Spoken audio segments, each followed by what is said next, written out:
आज की ये वीडियो आप लोग के लिए बहुत ज़्यादा यूज़फुल होने वाली है, क्योंकि आज हम बात करेंगे आर्किटेक्चर इंडस्ट्री में जो हम ऑटोकैड यूज़ करते हैं उस पे आर्किटेक्चर नॉर्म्स के अकॉर्डिंग कौन कौन सी सेटिंग्स हैं जो हमें करनी चाहिए, जिसकी वजह से हमारी ड्राइंग्स जो है वो मैसी नहीं दिखती, जो हर एक आर्किटेक्ट यूज़ करता ही करता है। सीटीबी फाइल्स जो कि यूज़ करता ही करता है, साथ ही साथ डायमेंशंस गंदे नहीं दिखे, मैसअप नहीं दिखे, और उसके साथ साथ जो आपकी पूरी ड्राइंग की एक्यूरेसी होती है आर्किटेक्चर पर्सपेक्टिव से वो इतनी एक्यूरेट रहे कि आगे किसी भी वेंडर के पास या कॉन्ट्रैक्टर के पास जाए वो जो ड्राइंग की प्रिसीजन है ना वो 100% एक्यूरेट रहे। तो चलते हैं डायरेक्ट कंप्यूटर स्क्रीन पे। तो हम इस टेम्पलेट फाइल को यूज करेंगे और ये जो सीटीबी है इसको हम प्लॉटर स्टाइल फाइल बोलते हैं। ये चीजें इंडस्ट्री के अंदर स्टैंडर्ड्स होती है। सबसे पहले आपको आना है ऑप्शन में, ओपी एंटर करेंगे। ऑप्शन में आते ही आपको सबसे पहले आना है डिस्प्ले के अंदर। तो मैं यहाँ पर कलर थीम जो है वो लाइट रखने वाला हूँ। मैं जनरली प्रेफर करता हूँ लाइट कलर थीम पे काम करना। दूसरा जो सेटिंग मैं चेंज करूँगा वो है colours. Display file text colours में जाऊँगा और यहाँ पर आप कलर का ऑप्शन देखेंगे तो इस पे मैं जाके व्हाइट कलर ले लूँगा। तो हर चीज़ मेरे को व्हाइट जो है वो जनरली पसंद आती है। तो यहाँ पर जैसे ही आप अप्लाई करेंगे आप देख सकते हैं कि आपको बैकग्राउंड में व्हाइट हो गया और ये जो अपर टैब्स होते हैं जिसे हम रिबन बोलते हैं वो भी जो है हमारा व्हाइट हो चुका है। इन चीज़ों को सेट करने के बाद यहाँ पर आपको दिखेगा cross hair size. Cross hair size क्या है? यहाँ पर जो आपको ये प्लस का निशान दिख रहा है, मेरा माउस जो आपको दिख रहा है इसे क्रॉस हेयर बोलते हैं। तो इस पे हमें इसके साइज को मैं बढ़ाने वाला हूँ। तो यहाँ पर मैं डिस्प्ले में करूँगा ऑलमोस्ट 90। तो आप इसको 90 कर सकते हैं। आप एग्जैक्ट मेरे स्टेप्स को जो है वो फॉलो कर सकते हैं। मैंने अगेन अप्लाई कर दिया। अब आते हैं ओपन एंड सेव में। ओपन एंड सेव में मेरा ऑटोमेटिक है ऑटोकैड 2018 सेव है। मतलब ये ऑटोमेटिकली जब भी मैं कुछ सेव करूंगा वो 2018 के वर्जन में सेव होगा, क्योंकि आप किसी को भी फाइल देंगे या शेयर करेंगे तो उनके पास 2018 तक अगर कोई भी किसी के पास भी ऑटोकैड 2018 होगा तो वो ऑटोमेटिकली उस फाइल को ओपन अप कर सकता है। इसलिए लोअर वर्जन में रखना बेस्ट होता है। अब इसके बाद आ जाते हैं हम कुछ और ऑप्शंस की तरफ, जो कि है सिलेक्शन की तरफ। सिलेक्शन में हम क्या करेंगे, पिकअप बॉक्स को थोड़ा सा बड़ा कर लेंगे। आप इनको एग्जैक्ट स्टेप्स फॉलो कर सकते हैं। एक मैंने ये कर लिया है और दूसरा जो है मैं ड्राफ्टिंग में जाके थोड़ा सा ऑटो स्नैप जो होता है उसके साइज को बढ़ाने वाला हूँ ताकि थोड़ा स्क्रीन जो है क्लियर दिखे। अपर्चर साइज से बढ़ा दूंगा। जो क्रॉस हेयर होता है उसके बीच में जो ये बॉक्स बना हुआ आता है ना, क्रॉस हेयर के बीच में जब हम कोई पॉइंट को पकड़ते हैं उसे हम अपर्चर साइज बोलते हैं। और ऑटोमेटिकली जब भी कोई पॉइंट पकड़ता है जो हम ओ स्नैप यूज करते हैं उसमें जो ग्रीन पॉइंट आता है उसे हम बोलते हैं ऑटो स्नैप मोड। ठीक है, तो उसको मैं थोड़ा सा साइज जो है वही इंक्रीज कर रहा हूँ। यहाँ पे अप्लाई किया और ओके कर लिया। तो यहाँ पर हमने कुछ बेसिक सेटिंग्स हैं वो कर लिए। अब हमारा जो थोड़ा सा लेआउट है, थोड़ा सा ऑटोकैड जो है वो बेटर दिख रहा है as compare to previous one. अब यहाँ पर इस चीज़ को समझ लेते हैं ये सारी चीज़ें क्या है। सबसे पहले ये जितनी भी चीज़ें यहाँ पर हैं वो आपको दिखेगा लेयर्स है। ये मैंने ऑलरेडी ये जो लेयर्स आपको दिख रही है ये सारे लेयर्स हैं और इन लेयर्स को जो हमने लेयर बना रखा है उन लेयर्स को मैंने यहाँ पर भी लिख दिया है।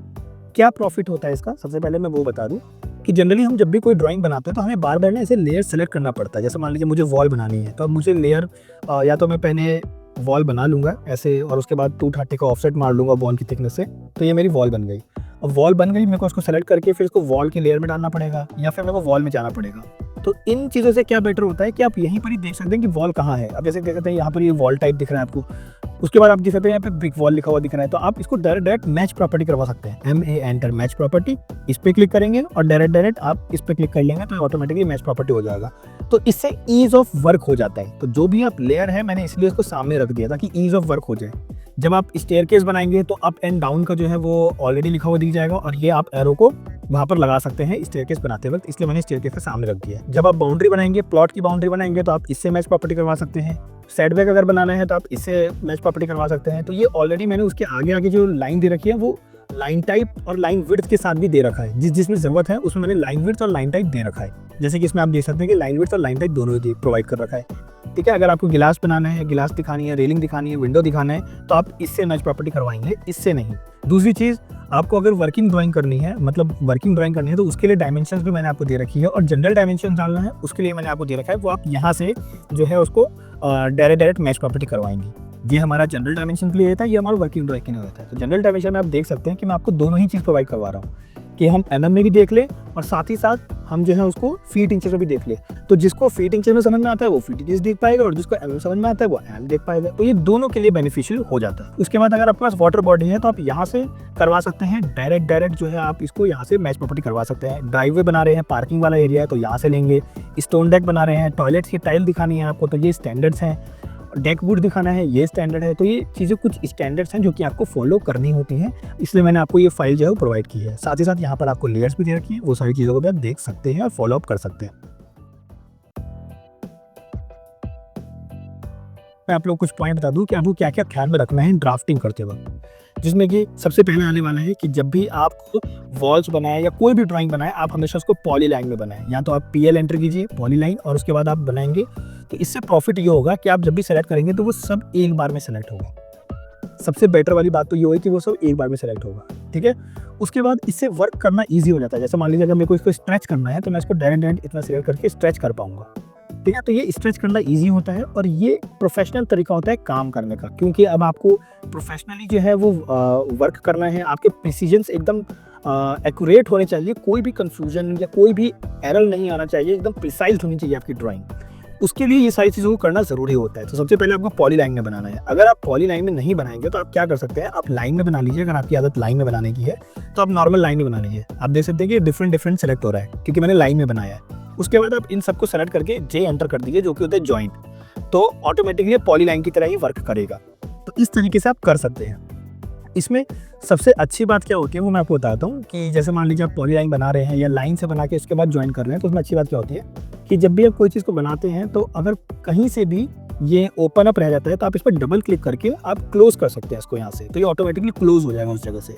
तो इसमें हैच करने में आपको इजी पड़ता है, काम करने में इजी पड़ता है, सब कुछ इजी पड़ता है आपको, ठीक है। तो इसलिए कोशिश कीजिए कि हमेशा आपको पॉली लाइन में काम करना है, क्योंकि अब आप इंडस्ट्री में काम कर रहे हैं और रियल इंडस्ट्री के अंदर काम करना है, इसलिए तो आपका एक सेट ऑफ वर्किंग स्टाइल होना ही चाहिए। दूसरा, ड्राइंग को प्रिसाइज करने के लिए, क्योंकि जनरली क्या है हम Z एक्सिस में भी चले जाते हैं। यहाँ पे आपको X और Y एक्सिस दिख रहा होगा।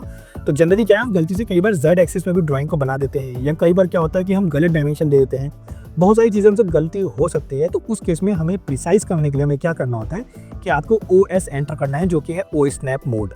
तो OS आप जब एंटर करेंगे तो वहाँ पे सिर्फ और सिर्फ आपको 3 ही पॉइंट को ओपन अप रखना है, 3 ही पॉइंट को चेक रखना है, जो कि होने वाला है एंड पॉइंट, इंटरसेक्शन पॉइंट और एक्सटेंशन।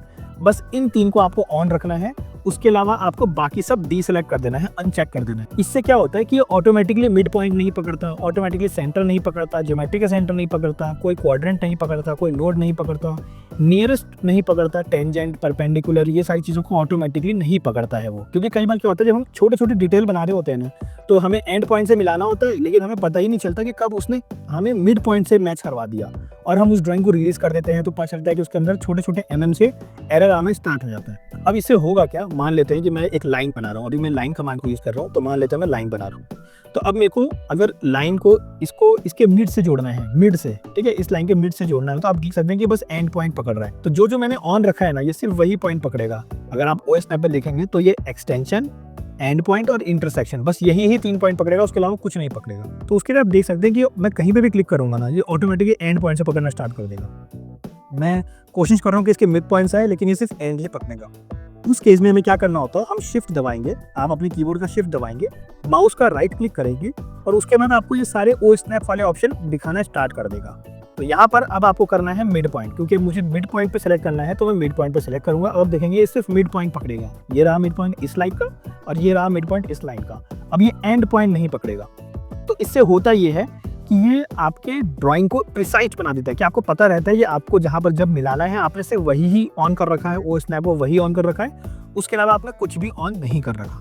तो यहाँ से मैं मिड पॉइंट ले लेता हूँ। आप देख सकते हैं मिड पॉइंट, अब ये दोबारा से एंड पॉइंट ही पकड़ने लग गया, मिड पॉइंट नहीं पकड़ रहा है इस लाइन का। तो दोबारा से आपको शिफ्ट क्लिक करना है, दबाए रखना है, उसके बाद आपको माउस का राइट क्लिक करना है, आपके सामने फिर दोबारा ऑप्शन आएगा, फिर आप मिड पॉइंट कीजिए, फिर आप इसके मिड पॉइंट से मिला दीजिए। अब आपके सामने एंड पॉइंट नहीं आएगा, आप इसको इसके मिड पॉइंट से बना दीजिए। जैसे कि मान लेते हैं कि मैं इसके मिड से स्टार्ट करता हूँ। अब मिड से स्टार्ट करने के लिए मुझे शिफ्ट दबाना पड़ेगा, मैं मिड पॉइंट पे आऊँगा, इस पर क्लिक करूँगा और मुझे इसका परपेंडिकुलर पॉइंट चाहिए। अब क्योंकि ये एक्सटेंशन में दिखा रहा है तो मैं इसका परपेंडिकुलर अगर मुझे चाहिए तो मैं शिफ्ट दबाऊंगा, राइट क्लिक करूँगा, परपेंडिकुलर लूँगा और देख सकते हैं ये परपेंडिकुलर पॉइंट पकड़ेगा, मतलब एग्जैक्ट 90 डिग्री।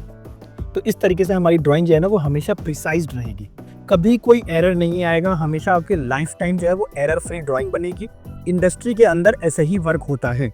नेक्स्ट पॉइंट की अगर मैं बात करूँ तो अब हम यहाँ पर क्योंकि हम फीट इंचेस और दोनों का ही ध्यान रखने वाले हैं, तो मैं यहाँ पर आप लोगों को बता दूं कि जब भी आप कोई लाइन को खींचेंगे या जब भी कोई स्पेस को ड्राफ्ट करेंगे, आपको हमेशा ये ध्यान रखना है कि आप हमेशा 0 के फॉर्म में या फिर 5 के फॉर्म में वर्क करें।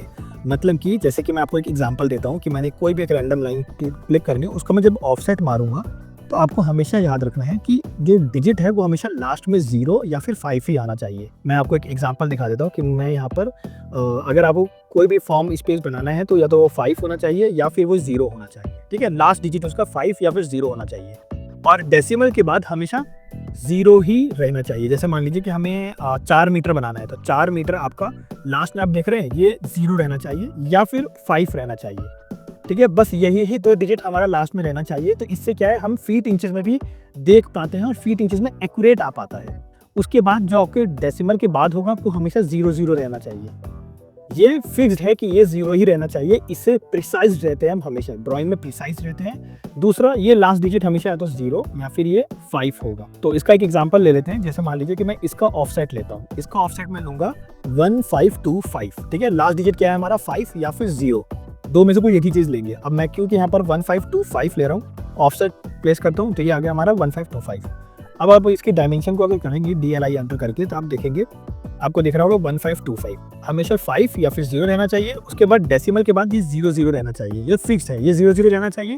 और इसमें जो है डेसिमल से जस्ट लास्ट डिजिट जो होगा वो हमेशा 5 या फिर 0 रहना चाहिए।